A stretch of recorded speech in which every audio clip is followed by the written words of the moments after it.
अगले 24 घंटे अमेरिका के लिए अहम है क्योंकि 24 घंटे के बाद उसे अफगानिस्तान छोड़ देना होगा। अफगानिस्तान में फंसे जो लोग छोड़ना चाहते हैं अपने मुल्क को, उनके लिए अहम है। और इसके बाद सवाल यह है कि उसके बाद कितनी शांति और कितना आतंक अफगानिस्तान में होगा और हिंदुस्तान के लिहाज से किस तरह की चुनौती। एक बार फिर से जीजे सिंह साहब आपके पास आते हुए, चूंकि इन 24 घंटों पर मैं चाहूंगी कि हम बातचीत करें। ये 24 घंटे बेहद अहम है, लेकिन अमेरिका अपने आखिरी सैनिक को अगर निकाल लेता है अफगानिस्तान से, तो क्या उसके बाद उसका रोल वहां पर खत्म हो जाएगा?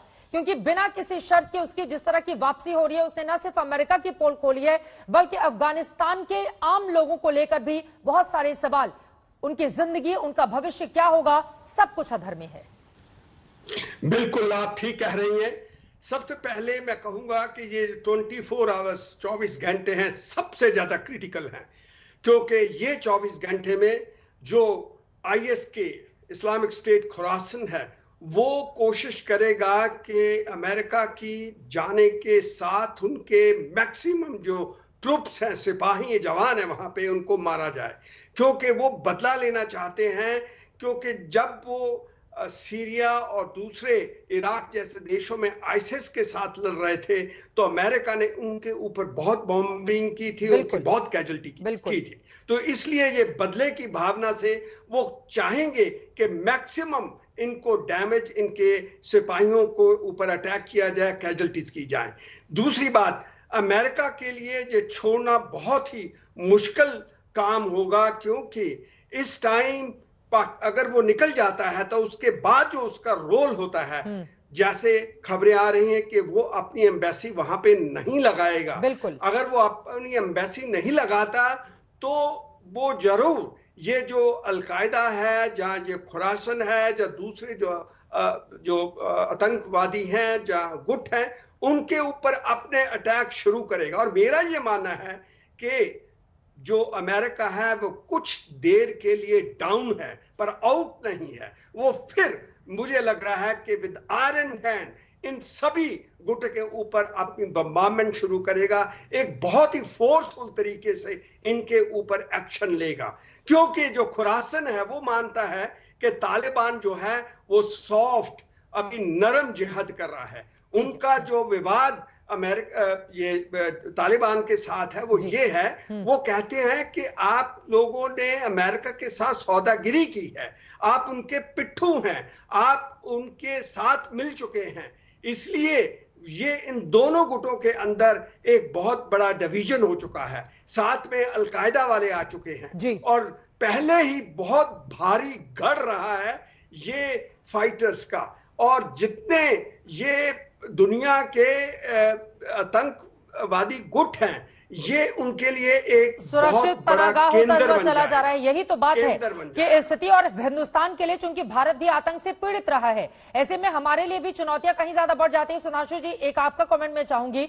ये 24 घंटे काफी ज्यादा अहम है, ऐसे में हिंदुस्तान के जो लोग वहां पर हैं उनको लाने में कितना वक्त और लगेगा, कुल कितने लोग फंसे हुए हैं, और इसके साथ ही सवाल उन हिंदू और अफगानी सिख नागरिक को लेकर जो अफगानिस्तानी मूल के हैं, जिन्होंने रजिस्ट्रेशन बकायदा करवा के रखा हुआ है भारतीय एम्बेसी में, उन लोगों के लिए आगे क्या है प्लान भारत सरकार का? देखिए, जो आपने बताया लगभग 225 के लगभग ऐसे सिख और हिंदू हैं जो कि अफगानी नागरिक हैं, जिनको कि तालिबान ने वहां से जाने से मना कर दिया है और उनके पास सारे कागजात हैं, परंतु वो अभी तक बाहर नहीं निकाल पा रहे हैं। भारत सरकार का पूरा प्रयास चल रहा है और काबुल एयरपोर्ट की संवेदनशील स्थिति को देखते हुए अन्य रास्तों से भी कैसे लाया जा सकता है, उन बारे में भी सरकार पूरी तरीके से सतर्कता से नजर रखे हुए है। अभी जनरल जेजे सिंह जी ने जो बात कही, उस पर मुझे एक बात ध्यान आई। देखिए, अमेरिका यदि यहां से कल विड्रॉ कर जाता है तो ये अमेरिका की जो ग्लोबल पॉलिटिक्स है उसके लिए बहुत बड़ी चुनौती होगी।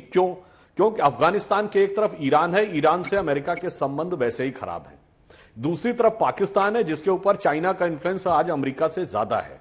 और यदि अफगानिस्तान पर उसका कंट्रोल खत्म हो जाता है तो फारस की खाड़ी के मुहाने पर अमेरिका के जितने भी स्ट्रेटेजिक कंट्रोल है वो बहुत कमजोर पड़ जाएगा, और जो कि यूरोप के साथ व्यापार करने का सबसे मुख्य मार्ग है। दूसरी समस्या यह आएगी कि यदि एक बार यह संदेश चला गया कि अमेरिका को परास्त और पराजित करके वापस भेजा जा सकता है, तो जहां जहां ये लड़ाइयां हो रही हैं, इराक में, सीरिया में, लीबिया में, वहां के लोगों का जो आतंकवादी गुट है उनका हौसला बढ़ जाएगा और अमेरिका के लिए ये बहुत बड़ी समस्या हो जाएगी। इसलिए मैं कह रहा हूं आज ये मेरे विचार से पोस्ट कोल्ड वॉर यानी सोवियत संघ के विघटन के बाद के दौर में यह अमेरिका के लिए सबसे बड़ी कूटनीतिक चुनौती है कि वो अफगानिस्तान में क्या करता है। जैसा कि सिंह साहब ने कहा, हो सकता है उसे कुछ ना कुछ वापस लौट के आके या किसी अन्य रूप में यहां पे हस्तक्षेप रखना पड़े, अन्यथा उसे भारी कूटनीतिक हानि हो सकती है। यकीनन ये महत्वपूर्ण बात है। कमर चीमा साहब, अब आपका सीधे रुख करते हुए, चूंकि आप पाकिस्तान के डिफेंस एक्सपर्ट भी हैं, इस वजह से बहुत सारे सवाल आपसे मैंने पूछे। अब जरा जिस तरह की स्थिति इस वक्त वहां पर बनी हुई है, बताइए हमारे दर्शकों को इसके बाद कितनी शांति और कितना आतंक होगा अफगानिस्तान में। देखें, इस वक्त जो सिचुएशन नजर आ रही है वो तो ये है कि अमेरिका और उसके इत्तेहादी तो ये समझ रहे हैं कि शायद तालिबान को उनको एक डी फैक्टो रिकग्निशन दे देनी चाहिए। जब तक तालिबान अपने आप को उन मयार पे नहीं लेके आते जो मगरब कहता है, फॉर एग्जाम्पल औरतों को आजादी देंगे, मीडिया फ्रीडम देंगे, बाकी जो ग्रुप्स हैं उनको भी मेन स्ट्रीम करे, अगर एक इंक्लूसिव गवर्नमेंट एस्टैब्लिश की जाती है जिसमें वो धड़े जो माजी में हुकूमत में रहे उनको भी कुछ आप पावर शेयरिंग करें, तो तालिबान के लिए एक इंपॉर्टेंट चीज बन जाएगी। हाँ, एक इंपॉर्टेंट चीज है वो ये है कि अमेरिका अपने इत्तेहादियों के साथ या खुद अफगानिस्तान में ड्रोन स्ट्राइक करता रहेगा अगेंस्ट इस्लामिक स्टेट, और शायद अफगानिस्तान में तालिबान की कैपेसिटी बिल्डिंग करे ताकि वो दाइश को खत्म करे। और जिस तरह इराक में और पूरी दुनिया में उन्होंने कहा, जिससे जलसा भी बात कर रहे थे कि al Qaeda is downgraded but not eliminated, downgrade जरूर हुई है। सो अलकायदा एंड दाइश जो है वो बड़े थ्रेट रह जाते हैं। तालिबान जो है उनको उन्होंने व्हाइट वॉश करके थोड़ा बहुत लेपापोची करके उन्होंने मेन स्ट्रीम कर लिया।